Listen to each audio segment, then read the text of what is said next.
All right. Good evening and a very warm welcome to our distinguished panelists and participants. I am Elia Naqvi, Managing Editor at the Center for Strategic and Contemporary Research, and I'll be moderating today's panel discussion on Chinese development cooperation and the new era of international aid and assistance. We've got a very interesting set of speakers lined up for our discussion today, and I look forward to an even more engaging Q&A session. I'd like to start by inviting the Executive Director of CSCR, Mr. Anas Abdullah, to formally initiate the session with his welcome remarks.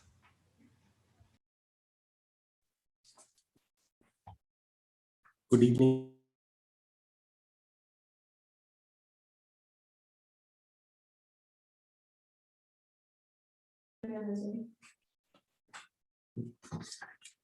Thank you, Ilya. Good evening. Ladies and gentlemen, I welcome you all to this online session on China's development cooperation and the new era of aid and assistance. The newly issued third white paper on 10 January 2021 provides a comprehensive overview of China's foreign aid experience and guiding principles. The newly issued third white paper on January 10, 2021 provides a comprehensive overview of China's foreign aid experience and guiding principles. This document is preceded by two other working papers in the last 10 years that have all tried to chart out China's economic financing and cooperation with the rest of the world. It is a welcome development given the opacity that is usually associated with the official dealings of the People's Republic of China, but in the time when the Belt and Road Initiative is gaining steam. The release of this document also solidifies perception of China's role as a global development actor in supporting multilateral cooperation, providing humanitarian assistance, and generating growth in low-income countries, especially at a time when the influence and credibility of the US in the global system has been in a disastrous decline. The white paper promises a lot. The lexicon is different than what is used in other Western development models. The principles under which China wants to engage with the rest of the world are also not the same. But there is one notable convergence. China aims to realize its development vision by relying on the normative framework of Western models. This means that China does not want to uproot international institutions and seek to replace the rules of the game. Our learned panelists here today will seek to evaluate China's development policy through newly issued white paper, its inconsistencies, the development models of West, its strengths, weaknesses, and a lot more. We at the Center for Strategic and Contemporary Research feel glad to have initiated this important discussion in Pakistan. As a relatively new established national security think tank, working since last 5 years, having young professionals as team members, the center has been focusing on research publications, policy assessment, etc., with the aim of building a better and secure Pakistan, promising prosperity and harmony within and without. Today, my colleagues and attendees look forward to hearing the honorable panelists' thoughts on this topic of significance. I'm sure there will be much to learn. Elia, please initiate the proceedings. Thank you.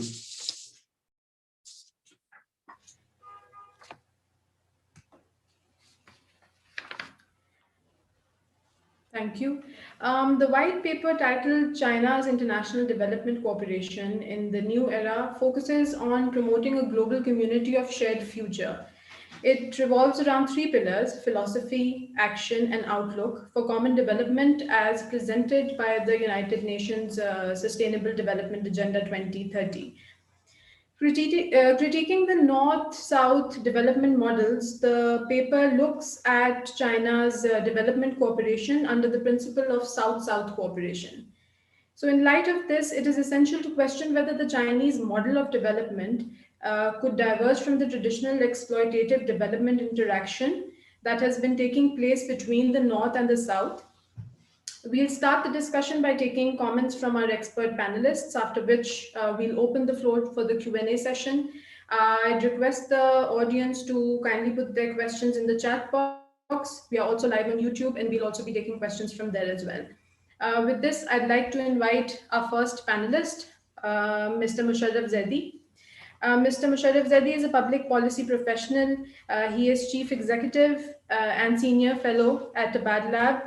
Previously, he was with the Alif Elan campaign to help address Pakistan's education crisis. He has also served as the principal advisor to the Foreign Minister of Pakistan. Um, Mr. Musharraf, international order is a set arrangement based on certain norms and institutions. But over the years, we have witnessed a relative imbalance between the two potential rivals, the US and China, in upholding them. Do you think, with its development program outreach, do you think China, with its development program outreach, will supersede the US in building an alternative mode of development? Thank you, Elia, and thanks to Anas and the whole team at the Center for Strategic and Contemporary Research. It's so good to see think tanks and organizations in Pakistan try to get into serious issues and to try and approach them with the sobriety that you guys are doing. So thanks for the opportunity to engage on this issue, and congratulations on putting together such a stellar panel. It's an honor to be with Stella, Dr. Sun, and of course, my dear friend, Dr. Abid Qayyum Suleri. I think, I'd like to maybe start by challenging the framing to begin with, Elia, because especially with the Biden administration coming in, we've seen this real escalation in this rhetoric of the US way versus the Chinese way. And when I try to study or examine, what China's doing, I don't find the granular material, the basis for this idea that somehow China woke up at some point, whether it was in 1965 or 1972 or 1984 or 1989 or whenever, it suddenly woke up one day and said, you know what, we're going to alter the course of power dynamics globally, and we're going to take the lead from whoever is leading it right now, and that happens to be the US. And especially, I think, on the issue of development, I'm not sure that China is explicitly looking to compete with the US model. I also don't agree necessarily with the framing that Western development initiatives or engagements have been exploitative. So I think there's a problem on both sides, right? On the one side, I think the Western development agenda, of course, is rooted in a post-colonial narrative. There are elements of both liberal guilt that inform the Western development agenda, but there's also the continued sustenance of Western influence in countries. And so that would be kind of broadly a fairer description of what the West has tried to do. And as far as what China's trying to do, I think China's not coming into this as a have that wants to give to the have-nots or control the have-nots. Rather, I think China sees its own development story as being inextricably linked to the growth of particularly its neighbors, but also countries far and away that it can benefit from economically, and in turn, it can benefit economically. So I think the quid pro quo, or the transaction that China's thinking about, is not to correct a historical wrong, perhaps in the way that I think many, Tony Benn liberals in the UK would have conceived of DFID, which of course, interestingly, has just been subsumed or merged with the FCO and is now known as FCDO.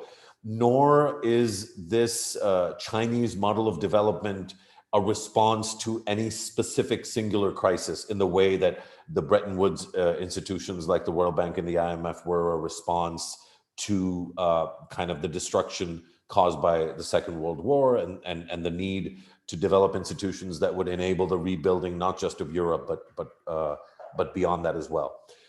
I think what China's trying to do is to say, we've gone through this journey of very rapid growth and development. In order to continue this journey, we can't be surrounded by laggards. We can't be surrounded by poverty, violence, conflict. And so what are the things that we can do to help other countries grow in the way that we did? And if other countries also grow in the way that we did, then we can continue growing in the way that we want to. And so that's really the core of China's interest in the global development conversation. interestingly, also, the white paper that, I had a chance to go through very fleetingly, but, colleagues of mine have gone through in great depth, and they've, my colleague Asad Rafi has briefed me on, in detail. And one of the things that he sort of insisted that I talk about is, and I want to get this right, so I'm actually going to refer to the notes here. If you look at China-funded complete projects by sector in the 5-year period between 2013 and 2018, this conception somehow that China is heavily invested in infrastructure. Now, I understand people look at CPEC and they think of BRI and they think belt and road, so it must be all infrastructure. But amazingly, hospitals, schools, they make up a good, I'd say, a quarter of the entire spectrum of the projects that China is invested in. A fair number of them are in agriculture, a smaller number, but I think still a surprisingly large number in climate change. And obviously transport is a big one, public infrastructure is a big one, but you see all these other issues that China's looking at. And so what I think that is telling us is that rather than reshaping the existing global conversation about development, which I think you alluded to, and I think Anas did as well in his opening comments, rather than trying to sort of create a new China-centric model, what China really wants to do, and I think the proof of this was with President Xi's attendance of the World Economic Forum at Davos in, I believe it was January 2016, that was the first time a Chinese head of state attended Davos. And what he did in that conversation was offer China as a global leader for multilateralism. And the reason that I think that's important is that was happening at a time when the US was withdrawing from its traditional role as the driver of multilateral institutions. So rather than creating an alternative sort of narrative about development, I think what China's trying to do is say, we understand these countries want to grow. We suddenly have the capital and the expertise that can help these countries do that. And if we do it the way that we want to do it, we think we can also benefit economically from it. Now, that as a narrative is very different from kind of somebody standing up and saying, hey, we know better, and to hell with the Americans, go with us, which oftentimes seems to be the narrative from other places. I think it's a narrative that is foisted upon China, maybe when China doesn't necessarily want that. And I think it's one that many sort of spoilers all over the world, in every part of the world, I think adopt very quickly. Those that would like to align more directly with China in smaller countries, whether it's in Asia or Africa, they'll lean into this and they say, yay, go China. And those that want the US to take a more strident line, so for example, a country like India, I think sees in this dynamic, sees benefits for itself, geopolitical, geostrategic, geoeconomic benefits by playing off the US and China against each other. So I can understand why those voices would align with this. But I think for countries that understand China, like Pakistan, I think Pakistan has this unique vantage point when it comes to China. I think for Pakistanis, it should be really clear what China is trying to do represents a certain model. It is ultimately for China's benefit, but those benefits are not at the expense of another country, certainly not a country like Pakistan, where the relationship predates China's massive growth and the evolution of the BRI. I'll stop there and look forward to everyone's comments and analysis. Thank you, Musharraf Saab. Indeed, I think that's a very positive way of looking at it. Like you said, China is not exclusively creating an alternative narrative on development, and it wants to continue the journey of its development by helping other countries in growing the way it has. Thank you so much. We'll be moving to our next panelist. I'd like to introduce Dr. Sun Hong Ki. He teaches at the he teaches modern history, international relations, including Pakistan and South Asian history at the Jiangsu Normal University since 1985 to date. He has a PhD in world history from Beijing University and is currently a professor of the School of History, Culture and Tourism at the Jiangsu Normal University. Dr. Sun, does the contemporary Chinese stance indicate a shift from keeping a low profile to a global activist stance in China's strategic orientation? Dr. Sun, please unmute yourself. Thank you. Thank you. Okay, I just open the sound. Thank you. Before we talk about the title, I think it's better to look back the history of Chinese foreign aid policy. Through all the periods of Chinese foreign aid history, we can find in every stage China's foreign aid has some common features. Basic features of China's foreign aid policy, I should point out. The first, I think, is unremittingly helping recipient countries build up their self-development capacity. Second, imposing no political conditions. Third, adhering to equality, mutual benefit, and common development. Fourth, remaining realistic while striving for the best. Fifth, keeping pace with the times and paying attention to reform and innovation. Now, we have entered the new era of aid and assistance. As the world's largest foreign currency holder, China has a rich financial resource to achieve its foreign aid policy. China also has rich forms of foreign aid. No doubt, China's foreign aid and policy and practice has set up a solid foundation for its international development cooperation. At present, the scope of international aid for development is being gradually expanded. China gets involved in multilateral and regional cooperation with some multilateral organizations and countries in capacity building, training, and infrastructure construction that give full play to the advantages of all participants. South cooperation is developing rapidly, becoming an effective and beneficial supplement to South-North cooperation. Under the framework of South-South cooperation, China will work with all parties concerned to conduct complementary and fruitful multilateral and regional cooperation on the basis of respecting the needs of recipient countries and jointly promote the process of global poverty alleviation. So we can get a conclusion. Currently, the environment for global development is not favorable, with the repercussions of the international financial crisis continuing to linger.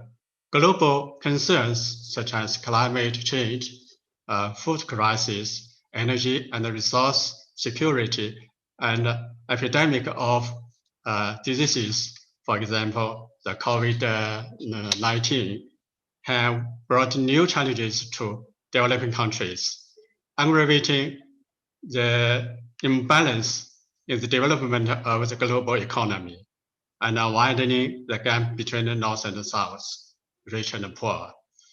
The international community should strengthen cooperation and jointly rise to the challenges facing development. Against this background, China has a long way to go in providing foreign aid. In 2013, China's President Xi Jinping proposed OBR, that is One Belt and One Road, including CPEC. Some Western politicians believe the BRI is the Marshall Plan of Chinese version. I think that's true, and that's not true. the Chinese government will make efforts to optimize the country's foreign aid structure, improving the quality of foreign aid, further increasing recipient countries' capacity in developing independent development. As an important member of the international community, China will continue to promote South-South cooperation, as it always has done, gradually increase its foreign aid input on the basis of continuous development of its economy, promote the realization of the UN Millennium Development Goals, and make unremitting efforts to build, together with other countries, and prosperous and harmonious world with lasting peace. I think in the world, Chinese believes two words. One is Chinese saying, "It is good to give friends fish, while it is best to teach them fishing." Another word is human community shares a common destiny. We hope all the countries believe the two sentences. That's my feelings. Thank you. Thank you, Dr. Sun. Yes, thank you for muting. Yes, so rightly so, you believe that the basic features of Chinese foreign aid policy have been equality and mutual benefit, remaining positive and committing to reform and innovation, among others. And you also believe that these non-traditional security threats, more so today, considering the COVID-19 pandemic, have brought new challenges for developing countries, and still China has a long way in providing international trade. Thank you so much. We'd be moving on to our third panelist for today, Dr. Abid Qayyum Suleri. Dr. Abid Qayyum Suleri has been heading the Sustainable Development Policy Institute, Pakistan's premier policy research think tank, since 2007. He is a member of different policy-making forums and advisory boards, including Prime Minister's Economic Advisory Council, National Advisory Council of Planning Commission of Pakistan, Pakistan's Climate Change Council, convener of Food Security Advisory Group at National Security Division, Government of Pakistan, and member of Agricultural University's Vice Chancellor's Search Committee, Government of Punjab. He is also serving on different international policy-making forums. Dr. Abid, being a sustainable development professional, what are your views on China's development vision as enshrined in the newly released white paper? Well, thank you very much. And thanks, Musharraf, for setting the tone, and Dr. Sun for elaborating it. I think before we can come to China's vision on sustainable development, there are a couple of things I want to add here. And that is, for me, the turning point for global, if you can say, realignment was the year 2001, when China became a full member of WTO, World Trade Organization. So as you know, that World Trade Organization, which was founded back in 1947, and China, after its independence, was trying to be a member, and all other members of WTO, China had to negotiate with them on one-on-one basis. Pakistan also supported China's case, and China became a member of WTO back in 2001. And that was a turning point when at that time, the existing world order, they started feeling threatened, because the moment there was no quota and no restrictions on Chinese product exports from China, China in a few years, in less than a decade, became the market champion and one of the exporters. Now, at that time, there were a lot of criticism, mainly on a couple of issues, which the proponents of China's progress, they were making. One was on environmental record, trying to tell that China has become competitive in the world market because China is compromising on environmental standards. The second was on labor rights, again saying that because in China the governance system is such that labor can get exploited. So these were some of the things that China got accused of. Time goes by, and China, by virtue of its trade, when it had enough balance sheet to start focusing on internal consumption, so China also opened up its economy for the consumption for Chinese consumers. And that was the decade of imports to China, where the rest of the world, they started feeling that it's not only that China is trading one way, but China is also importing. And China's import and export that dominated global trade. Now, with the many of the Western franchises and the Western multinationals coming to China, of course, they realized that some of the things that was being said about China, for example, on its environmental record or about its labor record, those were not very true. If that was the case, many of the multinationals would not have been operating in China under the Chinese rules and regulations. Of course, those were answerable to their shareholders back home. So if I look at the third wave, which really provided China a leadership role, I think that was Mr. Trump's presidency. So while Trump was starting from Paris Declaration and ending at WHO, so while Trump was backing out from multilateral forum, China, instead of following America and trying to say that, okay, America doesn't care about environment and want to leave Paris Declaration, we will also keep on polluting. So instead of saying so, China rightly became a global leader on environment issues, on climate change issues, and China became a leader on many other multilateral forums.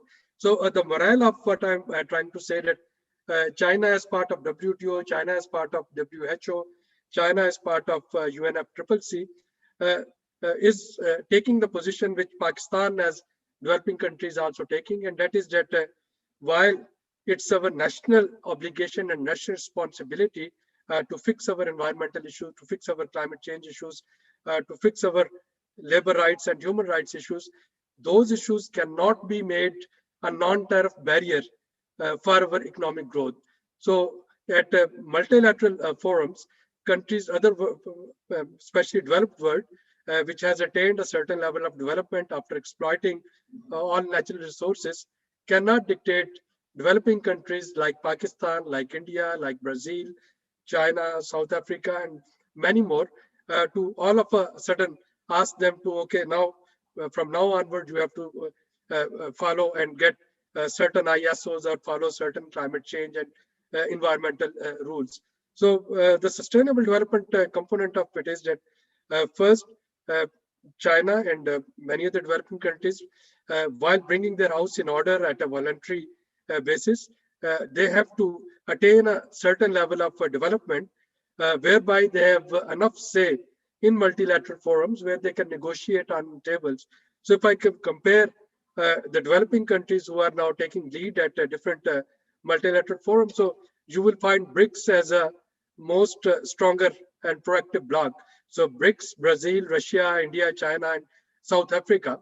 And if I compare other developing countries with it, and even many of the East Asian countries, which were the emerging economies, we, by virtue of our economy size, we are neither here nor there. So we can neither pollute the planet that the rest of the world has to negotiate with us, nor we can support the rest of the world so that the other worlds have to listen to us. So this is where I can see China's model of sustainable development, attaining a certain level of economic growth, bringing their house in order, and then taking a lead at multilateral forums.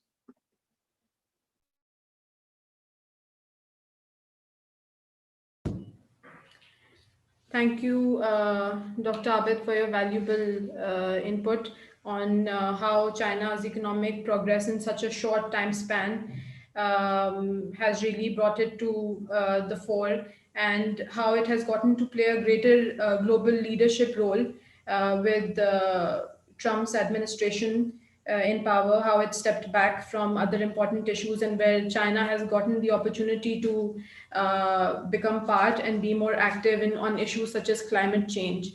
Um, Moving on to our final panelist for the day, before which I'd request the audience to please start putting your questions in the chat box so that we can get to that once we start the Q&A session.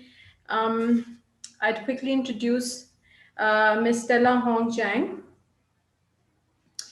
Stella Hong Chang is a PhD candidate at George Mason University. Her research interests include the Chinese political economy, international expansion of Chinese state-owned enterprises, China's international development cooperation, and foreign aid.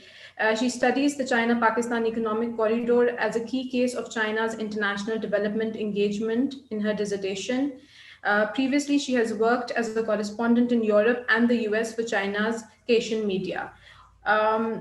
Stella, I'd like to, you see, the Western funds come with a value system that is democracy, human rights, good governance, etc.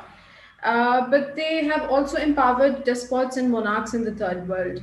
China, on the other hand, pledges to respect the national conditions and sovereignty of the borrower countries without imposing value systems and development planning. What is actually happening is that both the models have enabled unchecked executive powers in the developing countries. So, how do you correspond to these two inconsistencies in both the development discourses, that is, North South and the South South? Over to you, Stella. Yeah, thank you, Elia. I do want to address this key question in our discussion today, which is whether China's model, China's championing a new paradigm that differs from the past North-South economic relations. I do think that the short answer, of course, is China is different. But the long answer is that in some senses, what China is doing is the same. So let me start by briefly talking about the recent white paper on China's international development cooperation. I think this document was such a landmark document. It really deserves more unpacking. It signals that China will become more proactive in the scene of IDC, International Development Cooperation, and that IDC will play a very crucial role in China's economic diplomacy. So first of all, let me say a few words about its political significance. Compared to the previous white papers on foreign aid, this document has a whole section that deals with the philosophical foundation for China's IDC.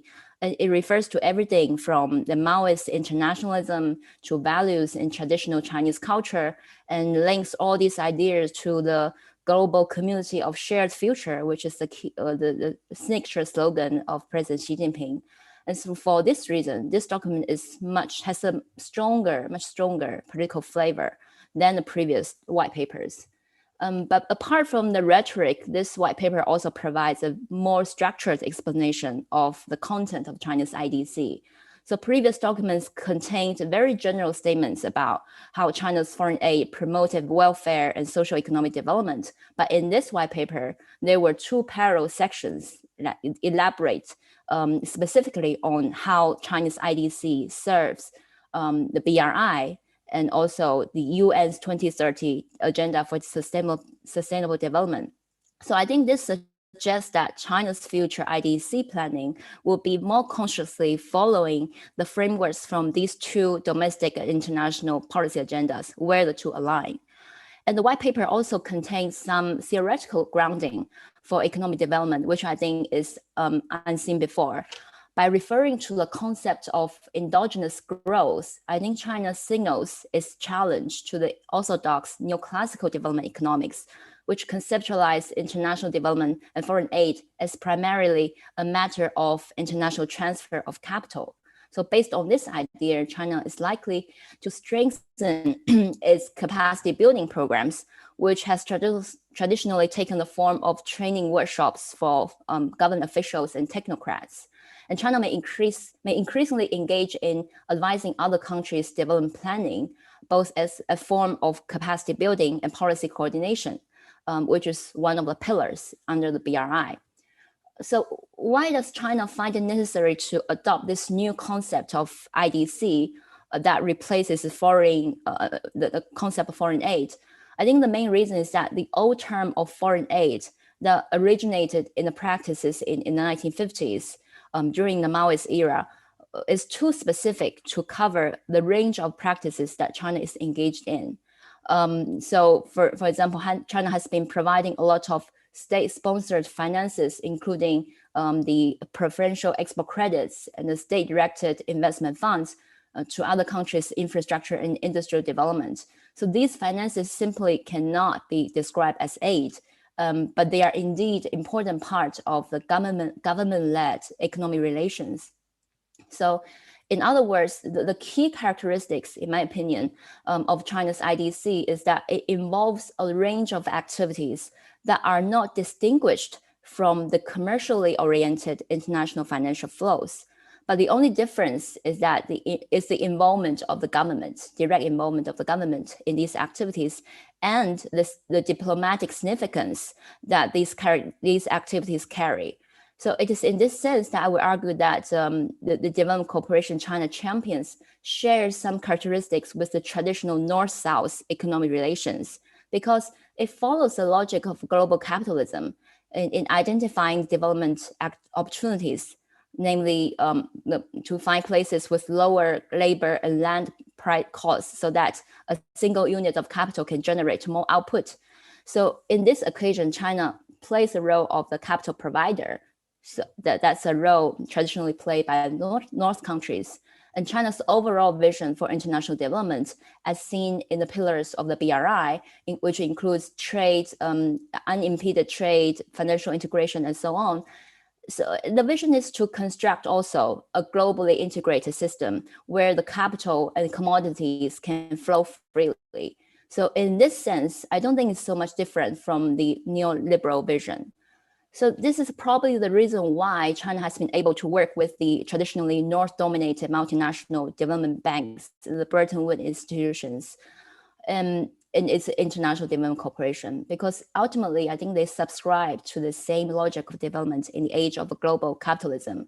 So unlike the traditional Bretton Woods institutions, China does not, like Elia, like you said, that China does not impose the structural reform conditions through lending, but it has to resort to other means to mitigate potential financial risks, such as requiring the borrowing government to provide sovereign guarantee or collateralize assets, which has caused some controversies in some of the countries.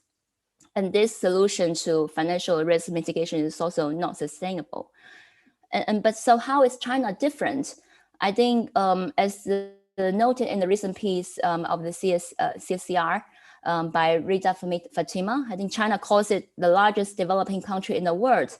So the sense of coming to the development cooperation as a developing country that also needs development, rather than a developed country that has accomplished this task, is a key difference. So what this means is that China will look for developmental benefits for itself in such a cooperation, in contrast to the traditional donors that come with an expectation to shape the institution of the recipient countries, like Mr. Zaidi was saying, that coming with this attitude of we know what to do, we know how to do it better. So it does give China's approach a more pragmatic flavor. But at the same time, it becomes another potential conflict point of how the developmental benefit is distributed between the two partners. For example, China's aid projects are all contracted to Chinese companies, so which facilitates the market entry of these companies to the new markets and promote the export of Chinese-made materials, technology, and labor. And Chinese diplomats typically say that this is win-win, which is arguably true because it does provide the infrastructure to the countries that need it. But if China is perceived to benefit more in these corporations because Chinese companies secured an advantageous position in the local markets and which marginalize local businesses, then people may start to question the merit of this development cooperation. And the overall outlook in China's international development cooperation is also reflected in the actual practice that it is the Chinese companies that play a very central role on the ground. A lot of times, the Chinese government relies on the proposals of the companies to identify potential projects to be included in international intergovernmental agreements.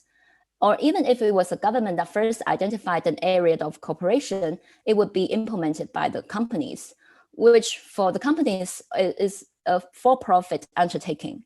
So unlike professional development agencies, the companies do not have the built-in incentives to address the long-term developmental needs of local communities. Even though many Chinese companies working in the developmental projects are state-owned companies, therefore they need to fulfill their obligation to promote China's diplomatic image and by engaging in providing public services. For example, the China Overseas Port Holding Company's contribution to the local public services in Guadar. They're building schools and hospitals and so on, but it is ultimately more for public relations purposes than based on a well thought out development methodology. And after all, companies as for-profit entities can only do so much. They have their financial bottom lines to worry about at the end of the day. And the final point I want to make is China still doesn't have the professional aid workers as what you find in the traditional donor agencies, which I think is a problem that requires reforms within China. Many have noticed that China established the China International Development Cooperation Agency, CITCA, in 2018, which was a step forward from the past practices where the foreign aid matters were handled by the Ministry of Commerce, which treated foreign aid as simply another form of economic exchange. However, I would note that CITCA is an entirely different agency from what you see, such as USAID or UKID, in the sense that CITCA does not have the on-the-ground aid workers. It is a very small agency based in Beijing with a staff of a few scores of people whose responsibility is mainly aid planning and macro level policy making. And the implementation of aid projects is still managed by the Ministry of Commerce and are ultimately contracted to Chinese companies. And the Chinese embassy and the Economic and Commercial Council's office in the host countries may be able to provide some support to the aid projects, but it's very limited to monitoring the progress of the projects or quality inspection. And they will have very little role to play in terms of working with the local stakeholders for a participatory process of aid provision and implementation. So in short, I think China's aid structure is still highly top-down, and the human interface between with the recipient countries is entirely missing. I will stop here. I look forward to this discussion. Thank you. Thank you, Stella. I think indeed it's a very interesting aspect if you look at it from the point of view where, how the West would use foreign aid and how China uses international development cooperation. And like you said, as it involves a range of activities that are not limited to just commercial flows and rather inclusive of capacity building measures as well. And I think also this point of yours was very interesting, that China does provide infrastructure to the countries that need it. However, if China marginalizes the local markets, its model may be questioned. And I know so that you speak through the research, the primary research that you've conducted in the various countries that you visited as part of your dissertation. So that's very interesting. Thank you so much, Stella. We'll be moving on to our Q&A session. And I would like to start by asking a question that is open for any of the panelists to respond. The development model employed by China is seemingly opposed to the discourse of the developed countries as it continues to position itself as a developing country. How do you think the West will respond? So this is one question. Any one of you can answer this, and then we'll take more questions from the chat box. Well, I'll just say a few words, and then I know Musharraf has a lot to add. I think one of the responses that we can see is last week's meeting of Quad. So Quad, Australia, Japan, United States, and India. If you see the message that came out from Quad's recent meeting, that America would not hesitate, and Quad would not hesitate in taking measures which can maintain the regional balance. And regional balance, of course, who is disturbing the regional balance now? It is China's influence that is disturbing the regional balance. So if the Western world, they're perceiving China's increasing sphere of influence as something that can destabilize regional balance. So this is how they're perceiving it, and this is how they are trying to address it.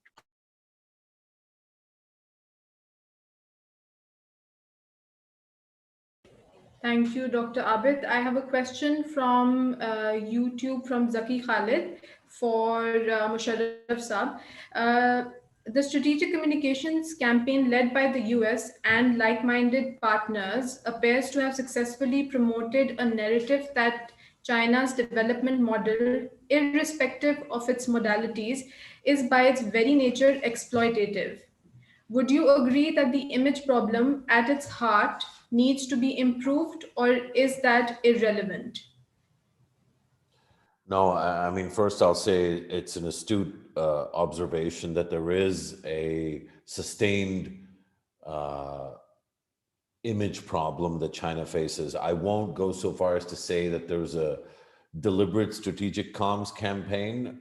And I would only do that because I think that attributing negative intent to any actor, any agent in a situation like this only further incentivizes the other to respond. So I would say absolutely the record needs to be set straight. I think we've had in the last 2.5, 3 years, we've had a number of really interesting and very well-grounded sort of efforts in terms of research and analysis within the Western world that have debunked some of this. So the debt diplomacy question was debunked partly by the Rhodium Group's research, which we also at the Bod Lab, we kind of looked at and compared it to other indices and other indicators.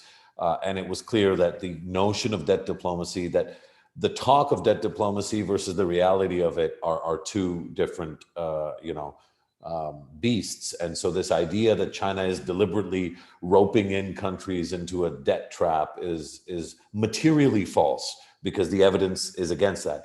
Similarly, very recently, I think the Financial Times reported on pretty robust research on, amongst others, the port in Sri Lanka and many other similar cases where the lack of success of an infrastructure investment by China was seen as somehow infused with ill intent or predatory intent on the part of the Chinese capital that was being invested. And the evidence doesn't actually bear that out. Now, the intent, I think, and again, I think especially for Pakistanis, the intent should not be to go out of our way to present China as some sort of innocent babe in the woods. China's a big boy and it knows what it's doing. It's a big country. But I would say that a lot of the Chinese behavior that is interpreted to be negative or malign is actually China learning how to play by the rules of the West. And the reason why that's so important is that the fact that China, and I mentioned this very specifically, the fact that President Xi goes to Davos and leans into multilateralism is actually an indicator and a signal, better and more clear than any other signal, that what China actually intends to do and wants to do. The fact that Chinese, public diplomacy now is increasingly getting into trouble. We had the instance where the former, spokesperson at the embassy here, who's now the spokesperson for the Chinese Foreign Ministry, he published an image that Australia took great offense to. Now, what I think is happening is not, wolf diplomacy or anything like. What I think is happening is that China is going from the minor leagues in terms of global power and ambition to the major leagues. And it doesn't really have a trained human resource, especially one that's adept in Western tools and Western languages, and particularly in English. And so actually, these are the growing pains that China is going through to adjust to a globalized and neoliberal discourse. So the question then is, what is the right way to counter what we might perceive as Western strategic communications, or at best, Western misunderstandings and misgivings and worries and fears and trepidations and anxieties about China? And I think it's to address those anxieties and to make more clear what China's intentions are from an economic standpoint. And I think that that's really the tricky part, because so much of what China is going to do in terms of its behavior might be reactive rather than responsive. So we're responsive when we understand the environment and put out there into the world what we want to achieve. Alhamdulillah. Alhamdulillah. And we're reactive when we simply do what somebody who is provoking us might want us to do. So I think that the really important sort of message on stratcoms is, in terms of if I was advising China, would be not to react and not to learn how to do kind of the muscular sort of pointed kind of work, but more to align itself deeper and deeper with what its intentions are. And if it does that, then a lot of these misgivings and anxieties are going to slowly give way to greater economic cooperation, which in my view and estimation is ultimately what China is seeking anyway. Thank you. We've got this comment and question from Professor Catherine Adini, University of Nottingham, which I direct to Stella. She says Musharraf is absolutely correct that a lot of the projects of the BRI are not infrastructure ones, but how many of the hearts and minds projects like hospitals are being completed? Many of these projects are in the proposals, but in Pakistan at least, they are not being built, or the progress is very slow. What is the case in other countries? Stella, if you could shed some light on this. So in terms of building this kind of hospitals or schools, this kind of public service, it's been a traditional form of Chinese foreign aid projects since the 50s. So usually what the Chinese foreign aid takes the form of complete projects. So it involves Chinese companies coming to other countries to build the projects funded by Chinese grants or interest-free loans, or in some cases, concessional loans. And so there are some typical kinds of projects that China will build as foreign aid. One is government buildings, like these glorious government buildings, parliament buildings that China built for other countries, which has very high profile, symbolic meaning. And the other type is, this kind of schools, hospitals that for public services, that things that people really need. So I don't know what the statistics the questioner is referring to, that hospitals are not being completed.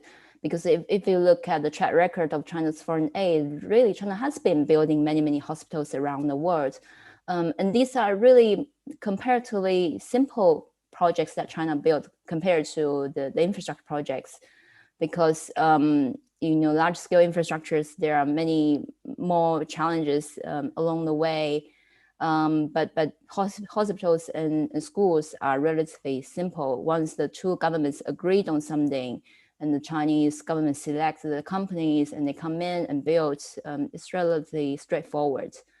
But I do get what you're, I mean, I guess one of the motivations for this question was that, there's a lot of things that more than meets the eye. Like there's a lot of very high profile announcements under the BRI, but on the ground, things tend to be messy. And many projects, especially infrastructure projects, sometimes they get stalled for a variety of reasons. Sometimes projects get canceled and so on. So yeah, I get there are all kinds of problems.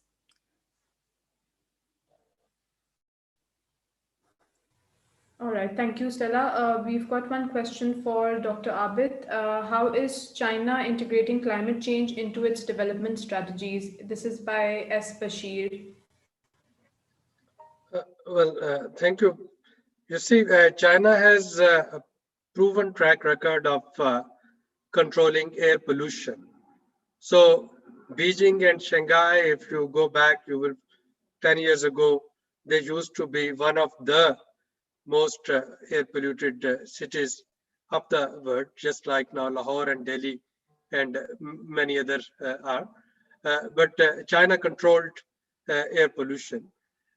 China is working on hydropower. Again, something which I'm against the big dams, but if one looks at the environmental cost of energy produced by fossil fuel, hydro electricity is still the cheap thing. China is working on the fourth generation of Electro volatile cells for solar panels, and that is actually using the paint for the vertical buildings, and that paint has some very thin gold sheets in it, so that they can absorb sunlight and they can convert it into energy. And this is one of the solutions that would be coming from China, especially for the vertical building and for apartments where you don't have the place to put your solar panels. So if one looks at some of the projects that China is undertaking under CPEC and under BRI, that's where perhaps the criticism comes that whether China is taking up care of climate change there or not. Now again, my response is that perhaps our side of negotiators, we didn't negotiate it very well. When we asked for coal-based power plants, China was happy to give us coal-based power plants. When we asked for roads and infrastructure, China was happy to give us road and infrastructure. We put a ban on coal-based power plant, and now in the LPT, the LTP long-term plan, we are asking for China's support in agriculture, China's support in maintaining natural resources. China has appointed one permanent agriculture commissioner in Chinese embassy in Pakistan. So I think moral of the story is that many of the countries engaging with China, if they won't do their homework proper, they may ask for something that in the long run may not be very environment friendly, may not be very sustainable development friendly. But those countries who have done their homework right, they can ask for alternatives, and China's platter is broader enough that they can quickly give you wind-based power plants, they can give you solar power plants instead of their coal-based power plants. But looking back at that time, because energy was, and a quick energy was the requirement of the day for Pakistan, and what we realized at that time that perhaps coal-based power plant, they would do the trick, and they have done the trick. So we are no more in the era of load shedding that we have been facing before those energy generation plants. But then it's up to our negotiators how well to negotiate it. So at least I haven't seen any of China's policy or any of China's either through loan or through development assistance, development cooperation, any of the projects which specifically target and say that these anti-environment and anti-climate change measures should be taken. Thank you, Dr. Abid. I really apologize that we will not be able to take all the questions. We've got lots of questions in the chat box and the Q&A session. I have this one final question for Dr. Sun. Dr. Sun, this question is by our research assistant, Mr. Hamraj Sarvani. He asks, the failures of the North-South cooperation involved technocratic elite and developmental practitioners, whose misreadings have been a part of the problem. How does China look to deal with this problem? Okay. Thank you for the question, but I don't think so.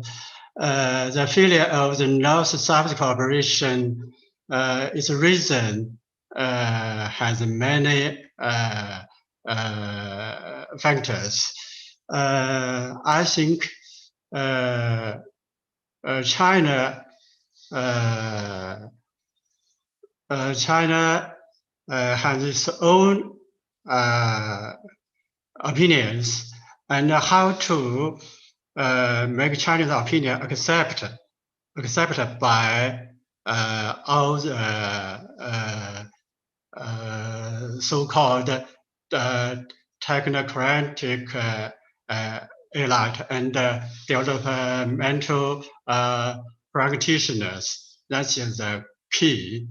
I think so.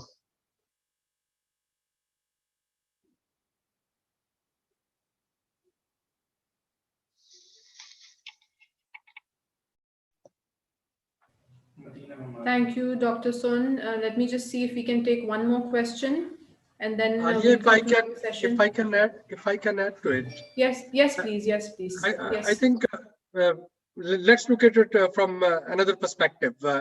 Not the North-South cooperation failure, but the question why Pakistan, for example, went to China, and the answer goes back to 2008, when the Civil Nuclear Technology Agreement was signed between George Bush and Dr. Manmohan Singh, depriving Pakistan from that privilege that India got.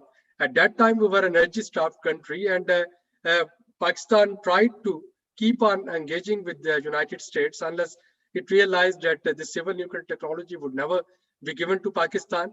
And I think that was the deciding moment when Pakistan ultimately joined CPEC and then explored all the possible venues for generating energy in Pakistan. So if not North-South failure, perhaps it was a bilateral failure between where America couldn't help Pakistan, that forced Pakistan to go to Chinese bloc. If I could just add just a little bit, yes, because please, I think, yes, please.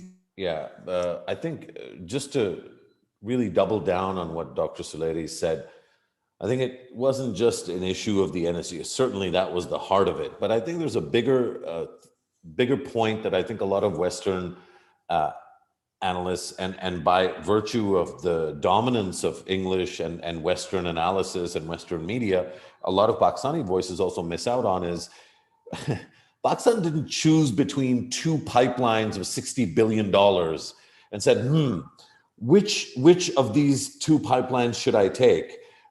Pakistan, especially in 2008, was not just suffering from an energy crisis, but was also in the midst of the worst terrorist insurgency in terms of the kinds of countries that have faced it, maybe the worst terrorist insurgency on the planet. And at that time, rather than lecturing Pakistan on what it should be doing, what it should not be doing, whether it should change its strategic culture or not change its strategic culture, whether it should accept the hegemony of a neighbor from whom Pakistan was born, none of those questions, none of those conditions were attached to Chinese support. Interestingly, so much Western aid, which comes in as grant and aid, versus so much of Chinese aid, which traditionally in Pakistan has come in the form of loans, Pakistan has still sought loans rather than that aid. And the reason is, even without the stridency of the conditionalities of the 90s, the narratives that are associated and aligned with Western aid are not ones that are aligned with Pakistan's internal perception of itself and its external threat perception of what ails Pakistan from the outside. Now, the complexity here is the values issue, the point that was mentioned earlier. And I think increasingly Pakistanis have to deal with this head on. The fact is, Pakistan is a pluralist, multi-ethnic, multinational, essentially, federal structure that has sought to run itself through the modality of a parliamentary democracy. And there is no point in history where China has indicated that it should be anything but what it chooses to be. So just because Pakistan has a quote unquote Western system of governance doesn't mean that Pakistan is forever anchored to Western aid or Western narratives about Pakistan. And I think that increasingly in the future, it'll be Pakistan's ability to develop an equilibrium between its intimacy with China and the importance that it places on its relationships with Western powers, in particular the United States. And through that balance, Pakistan will be the best kind of friend it can be, not just to China, which it always will be, but indeed also to the West, because I think the world is missing that critical bridge. And I fully am confident in Pakistan's ability to serve as that bridge, as long as we can figure out some of our internal bridging mechanisms. Thank you, Musharraf Saab. I think your comments answer a couple of the other questions that were mentioned in the chat box. I'll just ask this one last question, and I'll open it to all the panelists to give their brief comment on it. It's by Rida Fatma, our research assistant at the Center for Strategic and Contemporary Research. She asks, what future trajectory does the Chinese development model suggest for Asia? Will it generate a new kind of proxyism where, reminiscent to the Cold War scenario, the third world is left in picking sides? So we can start with Dr. Abid, then on to Dr. Sun, Musharraf Saab, and then Stella. It has many dimensions, but my very oversimplistic view is that China can be a common and has the potential and can be a common denominator in the region, whereby by virtue of its bilateral trade and investment with India, despite their border dispute, by virtue of its investment in Bangladesh, in Sri Lanka, in Pakistan, the reconstruction contracts in Afghanistan, China's support and investment to Iran, etc. So China can be a common denominator that can at least bring these regional boys on a table and force them to talk. I see that sort of potential. And of course, that is a very win-win situation. However, life is not always ideal. There can be business as usual and there can be worst case scenario. But the best case scenario is where China would be a common denominator and would be part of solution rather than part of problems. Thank you, Dr. Sun. Please unmute yourself. Pardon, I didn't follow the questions. Yes, the question was, what future trajectory does the Chinese development model suggest for Asia? Will it generate a new kind of proxyism where, reminiscent to the Cold War scenario, the third world is left in picking sides?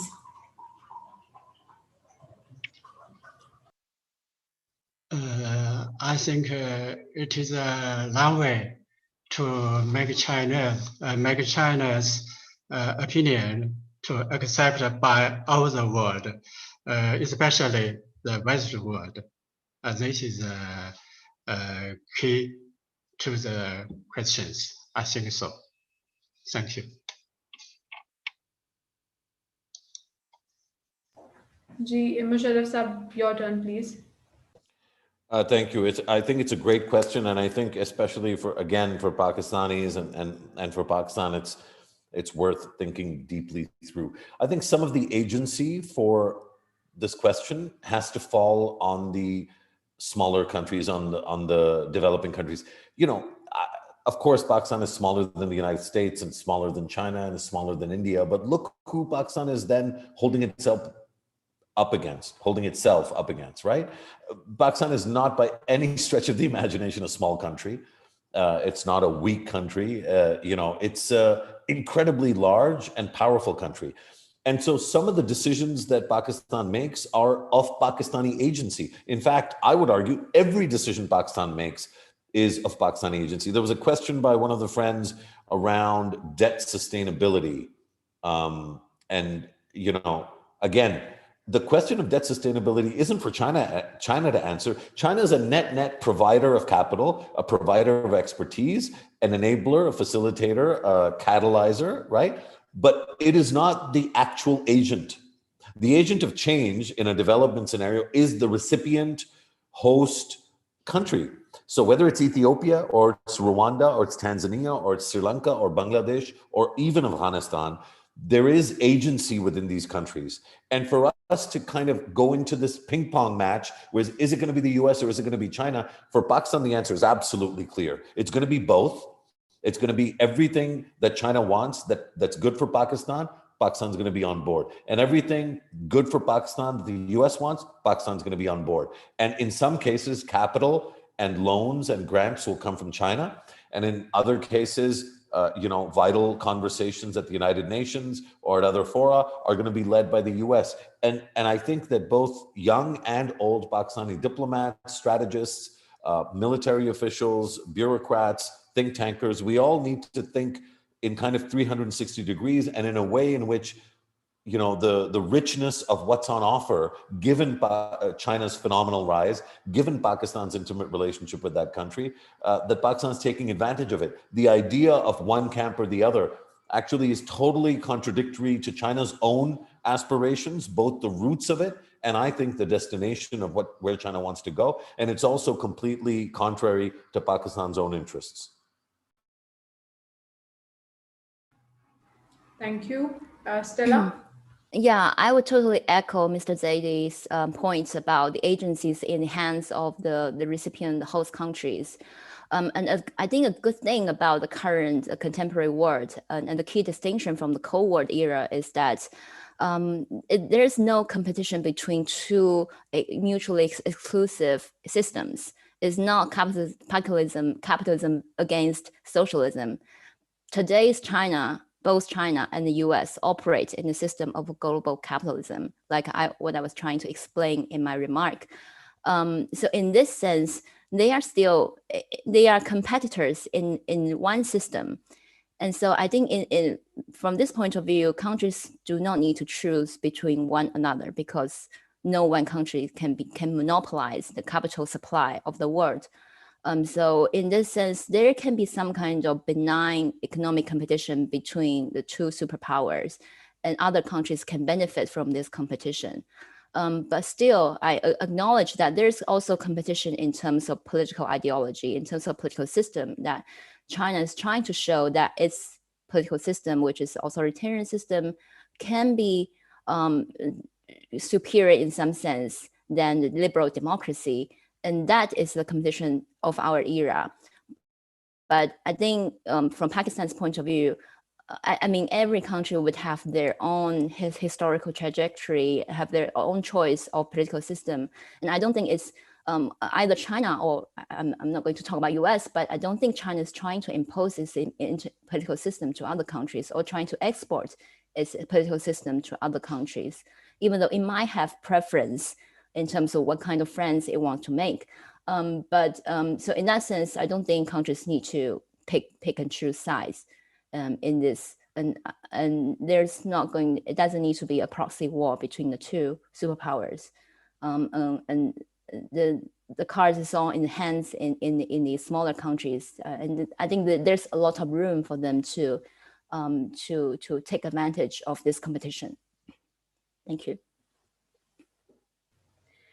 Thank you, Stella. I think it's time to conclude this session, especially because for our panelists from China, it's already past dinner time. So